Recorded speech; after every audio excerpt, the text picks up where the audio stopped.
안녕하세요. 피스티스 허브입니다. 본 채널의 첫 영상으로 만나뵙게 되어서 반갑습니다. 이 채널의 첫 영상을 통하여 코로나 2년간의 시간 속에서 한국교회에서 나타난 그리고 나타나고 있는 문제들에 대해서 나눠보고 예배의 의미에 대해서 다시 한번 생각해보는 시간을 가져보고자 합니다. 이 영상의 모든 내용은 영상 제작자인 제가 직접 경험하거나 제 주변에서 들은 이야기들을 종합한 저의 개인적인 의견과 분석임을 미리 밝혀두는 바입니다. 코로나가 교회에 남긴 문제, 첫 번째, 교회 예배와 교회에 대한 정부 통제가 가능하게 되었다는 것입니다. 방역이란 이유로 교회 예배 횟수와 참석자의 인원이 제한당한 것을 많이 경험해 보셨을 것입니다. 출입자 명부 작성을 통해서 이름, 연락처 등의 개인정보와 그 다음에 개인 동선이 다 노출이 되었죠. 여러분이 최근 2년 동안 다 경험하신 것들입니다. 또한 예배 행위 전체가 거의 제한받게 되었어요. 통성기도를 못하게 되고 성가대 찬양도 못하게 되고 예배 참석자 중에서 백신 접종자의 비율에 따른 참석자 제한이 발생했었죠. 각종 수련회와 교회 구역 모임, 행사 등이 금지되었고 교회 내에서 식사도 당연히 금지되었습니다. 많은 교회들이 정부의 방역 정책을 충실히 따랐고요. 자신의 교회가 정부의 방역 정책에 충실히 따르고 있음을 오히려 자랑하는 교회들도 심심치 않게 볼 수가 있었습니다. 이런 현상들을 통해서 얼마든지 정부의 통제에 의해서 교회와 교회 예배가 제한될 수 있다라는 것을 우리가 이제 이번 코로나로 인해서 코로나 이 기간을 통해서 알게 된 것이죠. 코로나가 교회에 남긴 문제라고 생각을 합니다. 코로나가 또 교회에 남긴 문제 두 번째, 예배 행위에 대한 지구력의 감소라고 제가 제목을 달았는데요. 2020년 초부터 시작한 코로나로 인해서 약 2년 동안 교회 예배가 온라인으로 드려지다 보니까 성도들이 주일에 예배를 드리기 위해서 교회에 출석하지 않아도 되는 자연스러운 모습이 되었습니다. 물론 그 2년 동안 방역 정책의 강도에 따라서 비대면 예배가 됐다가 또 온라인 예배 됐다가 왔다 갔다 한 교회들도 많았고, 또 이제 각 교회와 사정에 따라서 부모에 따라서 대면으로 드렸다가 비대면으로 드렸다가 했었지만 전반적으로는 온라인 예배가 좀 대세였습니다. 그 결과 교회 출석에 대한 의무감이 상당히 희석되는 결과를 가져왔다라고 저는 생각을 하고요. 구체적인 예를 하나 말씀드리면 코로나 이전엔 보통 우리 수련회를 참석하거나 저녁 집회를 하게 되면은 50분 정도 보통 설교를 듣지 않습니까? 50분 정도의 설교, 또 이제 기도원 같은 데 가면 1시간 이상의 설교를 듣게 되는데, 그리고 30분 정도 찬양하면서 이제 통성 기도를 하는 시간들이 있죠. 근데 이렇게 진행되는 것이 상당히 자연스러웠습니다. 그런데 이제 방역 정책으로 인해서 수련회를 한 2년간 못 하다 보니까요. 물론 그 중에는 수련회를 그래도 하신 교회들도 있긴 합니다. 근데 대체적으로는 수련회를 못 했죠. 2년 동안 나가는 것 자체가 금지가 되고 또 교회 안에서의 인원 제한이 생기다 보니까 설교를 듣고 찬양을 하고 통성 기도를 하는 등의 그 현장 예배의 행위들에 대한 지구력이 많이 감소하는 모습을 전 확인하게 되었습니다.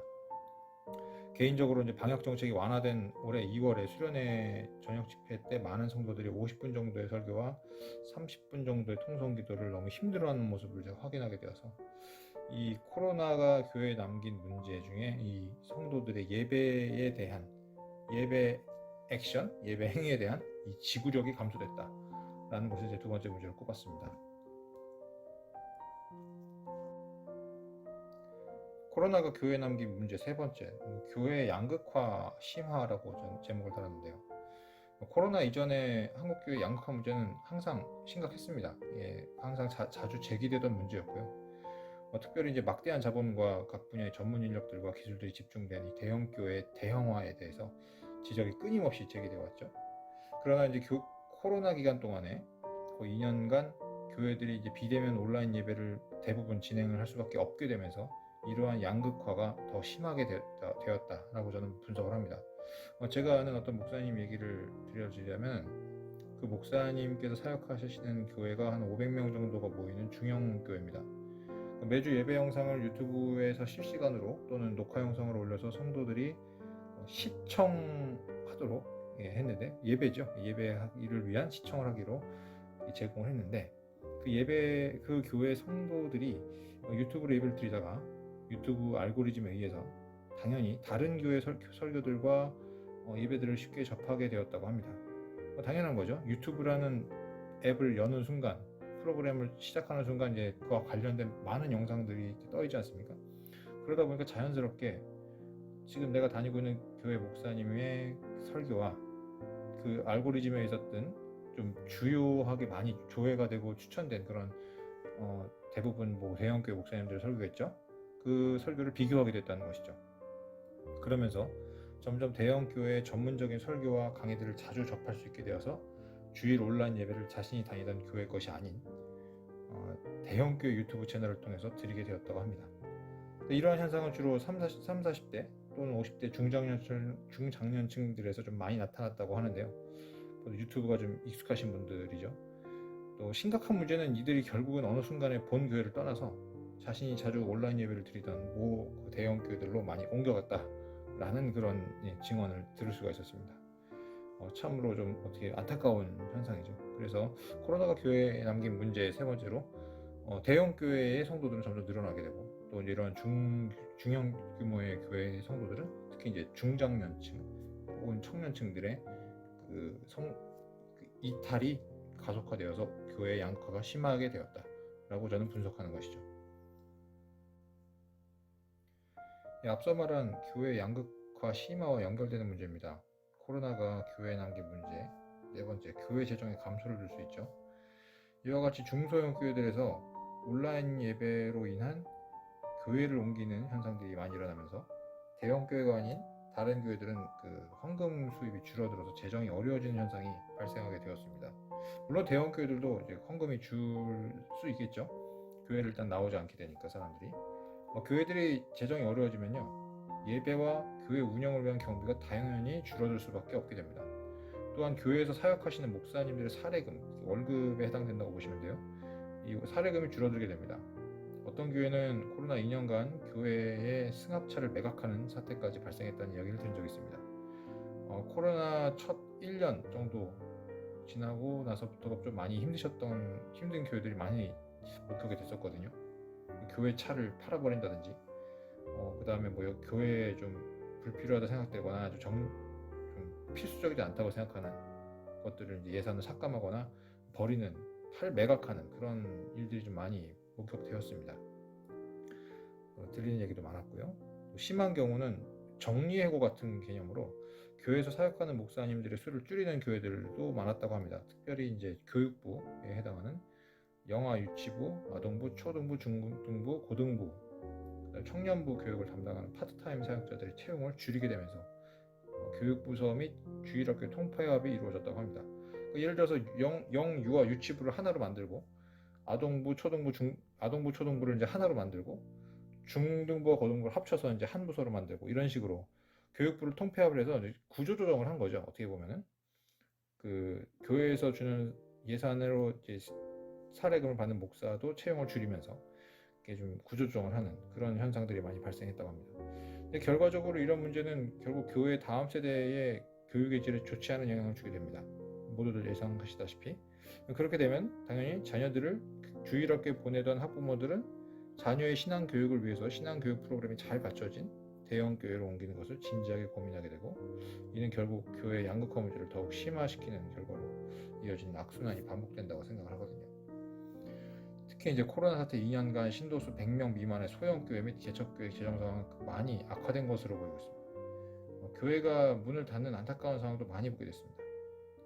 결과적으로 코로나 기간 동안에 중소형 교회들의 상당수가 교회 문을 닫거나 중장년층 성도들이 많이 빠져나간 것으로 보입니다. 이것이 이제 코로나가 교회에 남긴 문제죠. 교회 재정의 감소와 또 이제 중소형 교회들의 이제 성도 이탈 및 그 재정이 감소로 인한 어려운 상황, 그로 인해서 교회들이 많이 문을 닫게 되는 상황을 오늘 이제 우리가 네 번째 문제로 분석을 하고 있는 것입니다. 지금까지 한 네 가지 문제 정도를 분석해봤죠. 코로나가 한국 교회에 끼친 문제, 그로 인해서 교회가 어떤 영향을 받았는가.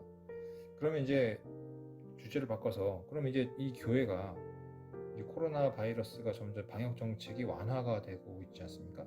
그럼으로 인해서 이제 교회의 예배가 좀 정상화될 것인가. 여기서 말하는 정상화라는 것은 이제 코로나 이전의 상태로 돌아갈 수 있는가를 말하는 것이죠. 일단은 이미 온라인 예배의 편리함에 익숙해진 우리 성도님들께서는 예전처럼 비대면 예배 참석에 대한 의무감을 코로나 이전과 같은 정도로 유지하고 있는 것 같지는 않습니다. 막상 온라인 예배 드려보니까 편하다 이거죠. 편하니까 굳이 교회 가서 그냥 뭐 사람들 만나는 것도 부담스럽고 그랬는데, 그러던 차에 온라인 예배 드리기가 너무 편해서, 그리고 또 온라인 예배를 드리는 것도 예배로 인정하는 그런 분위기가 되다 보니까 더 편하다는 거죠. 그래서 이제 예전처럼 코로나 이전과 같은 정도의 예배 참석에 대한 의무감은 많이 떨어진다라고 저는 분석을 합니다. 또 두 번째, 현재 코로나보다 더 치명적인 바이러스가 이제 유행할 가능성은 충분히 있다는 것이 전문가들의 경고입니다. 원숭이 두창이 지금 유행을 하고 있다고 하죠. 심심치 않게 이제 기사에 나오고 있는데, 따라서 언제든지 교회들은 정부의 방역 정책에 의해서 예배 행위를 통제당할 수가 있습니다. 우리가 이미 2년간 경험했지 않습니까? 만약에 이제 우리가 겪은 2년간의 이 코로나보다 더 심각한 바이러스가 전파돼서 다시 정부에서 교회에서의 예배 행위를 심각하게 통제하는 상황이 올 경우, 우리들에게는 이제 예배 패러다임 자체를 바꿔야 하는 선택의 기로에 서게 됩니다. 주로 이제 세 가지 선택지가 있다고 저는 생각을 합니다. 소개를 잠깐 드리면, 첫 번째는 종교의 자유를 주장하면서 어떠한 경우에도 대면 예배를 고수하면서 교회를 통제하려는 정부의 방역 정책에 저항하는 것입니다. 첫 번째 방법이 되겠죠. 물론 이렇게 하시는 분들은 이제 예배를 거의 목숨처럼, 대면 예배만이 뭐 예배라 생각하시고 대면 예배를 거의 목숨처럼 지키시는 분들이라고 생각할 수 있겠습니다. 두 번째, 예배를 제한하려는 정부의 정책에 반대하지 않고 온라인 예배 콘텐츠들을 더욱 발전시켜서 대면 예배를 완전히 대체해서 발전시키는 것입니다. 그래서 아예 온라인 예배를 예배의 한 형태로, 그냥 예배의 변화된 예배의 모습으로 받아들이는 경우가 되겠죠. 세 번째입니다. 교회의 구역 예배를 활성시키는 겁니다. 이것이 어렵다면 가족 구성원들끼리나 마음에 맞는 성도들끼리 그룹을 만들어서 가정 예배 형태로 예배를 드리는 것도 하나의 대안이 될 수 있다고 생각을 합니다. 물론 기존 교회의 목사님들과 성도님들이 각 구역과 그룹들을 구성하면서 각각의 조직들이 이제 유기적으로 연합해서 서로 이제 소규모 대면 예배를 드리는 방식이죠. 이 구역 예배 시스템은 원래 우리 대한민국 교회에 다 이미 있는 그런 시스템입니다.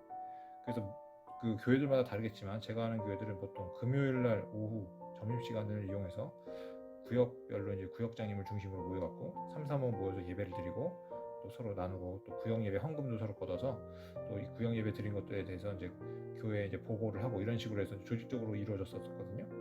그래서 구역 예배가 활성화되어 있는 교회들은 이런 것이 정말 자연스러울 것입니다. 그래서 만약에 다시 우리가 심각한 통제 상황에 놓이게 될 경우, 이 구역 예배를 적극적으로 활용하는 것이 바로 예배를 우리가 기존에 드리던 주일 대면 예배를 대체할 수 있는 하나의 대안이 될 수 있다라고 분석을 하는 것이죠.